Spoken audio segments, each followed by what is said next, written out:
नमस्कार मित्रांनो, मी वैभव आपल्या मराठी यूट्यूब चॅनलवर स्वागत करतो.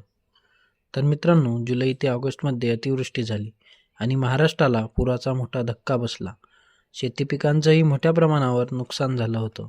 त्यासाठी राज्य सरकारने 28 फेब्रुवारी रोजी एक शासन निर्णय पास करत महाराष्ट्रातील शेतकऱ्यांसाठी 733 कोटी रुपयांचा निधी मंजूर केला आहे.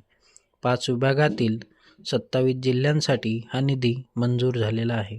तर 5 विभागातील 27 जिल्ह्यांमधील शेतकऱ्यांना मोठा दिलासा मिळाला आहे. आता ही मदत कोणत्या शेतकऱ्यांना मिळेल, कोणत्या जिल्ह्याला किती मदत मिळेल, किती प्रमाणात ही मदत मिळेल, हे बघण्यासाठी व्हिडिओला लाईक करा आणि व्हिडिओ आवडल्यास चॅनलला सबस्क्राईब करा.